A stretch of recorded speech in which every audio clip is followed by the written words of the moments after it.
ইমাম সাহেবের খানা মহল্লার সবার ঘর বাড়ি থেকে আসে, মহল্লার অধিকাংশ লোক সুদ খায়, ইমাম সাহেবের দোয়া কবুল হবে কি? ভাই, ইমাম সাহেব ওয়াজ করেন, হারাম ঘরের দোয়া কবুল হয় না, এবার ইমাম সাহেবই ধরে বসছেন আপনারা যে সেই যদি হারাম খায় তার দোয়া কবুল হবে কিনা। দরকারি প্রশ্ন ভাই। আহা, ইমাম সাহেব বা উলামায়ে কেরাম এর কর্তব্য হলো তারা মানুষকে হারাম থেকে বিরত থাকার নির্দেশ শুধু দিবে তা নয়, তারা হারামকে সর্বতভাবে বর্জন করবেন।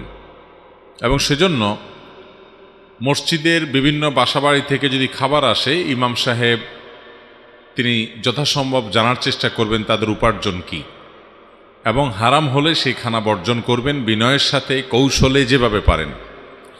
আর তার চেয়ে আগের কর্তব্য মসজিদ কর্তৃপক্ষের যে তাদের ইমাম সাহেবের দোয়াটা অন্তত কবুল হোক।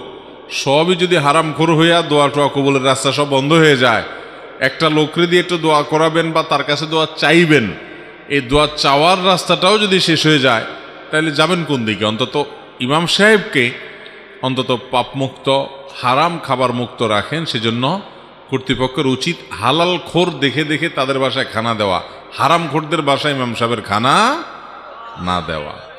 মুশকিল হলো হালাল খোরের চাইতে এখন হারাম খোরের সংখ্যা অনেক।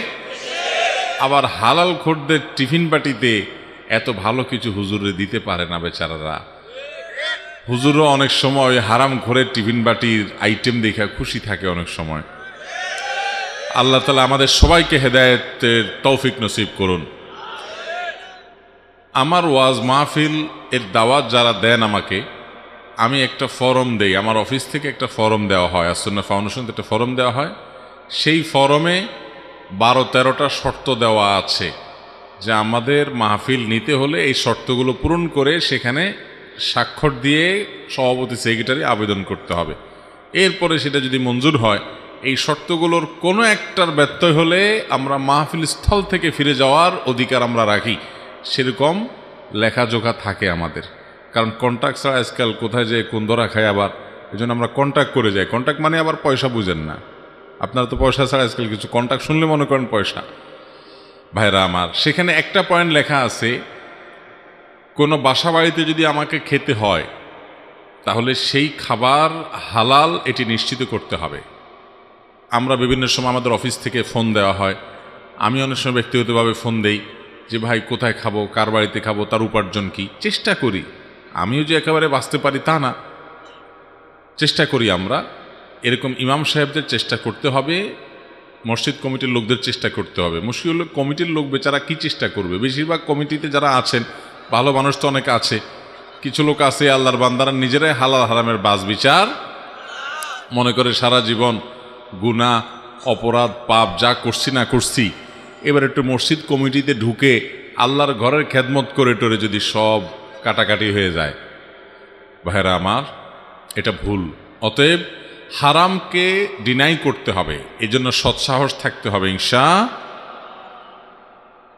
ইমাম সাহেব যদি হারাম খানা খান, তার দোয়া কবুল হবে না, কারণ হারাম বক্ষণকারীর দোয়া কবুল হয় না। নবী করিম সাল্লাল্লাহু আলাইহি ওয়াসাল্লাম বলেছেন, একজন হারাম উপার্জনকারী সে অনেক দূর থেকে সফর করে এলোমেলো চুল, এলোমেলো দাড়ি, পশম এগুলো নিয়ে, ধুলোমলিন শরীর, কাপড় চোপড় নিয়ে সে মক্কায় গেছে ওমরা করার জন্য, হজ করার জন্য।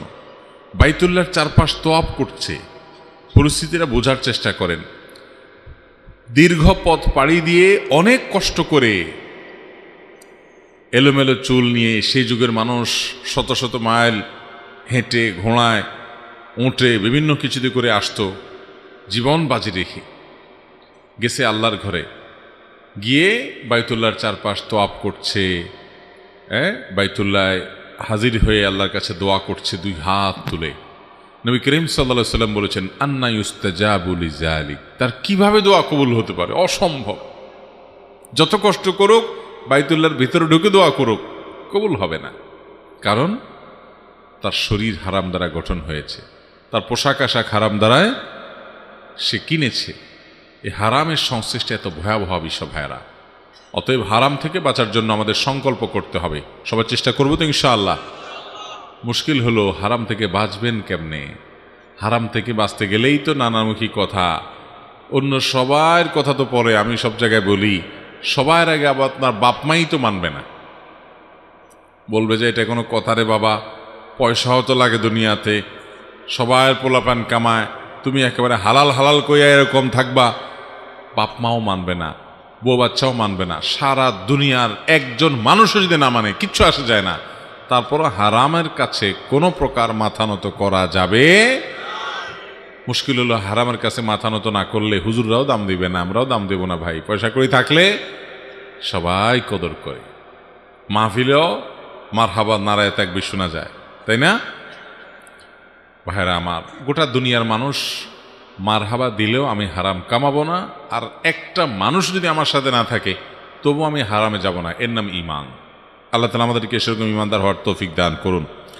অতএব ইমাম সাহেব হোক, আমরা নিজেরা হই, কেউ হারাম ভক্ষণ করব না। আপনি হারাম উপার্জন করেন নাই কিন্তু ভক্ষণ করছেন, গুনাহ আপনার হবে না। হয়তো কোনো কোনো ক্ষেত্রে আপনি না জানা খাইছেন, কিন্তু এটার যে প্রতিক্রিয়া, প্রভাব, সেটা আপনার মধ্যে পড়বেই পড়বে, ইবাদতের স্বাদ নষ্ট হয়ে যাবে। এজন্য হারামখানা থেকে নিজেরা তো বাঁচবেনই, ইমাম সাহেবদেরকে বিশেষভাবে বাঁচানোর চেষ্টা করবেন ইনশাআল্লাহ।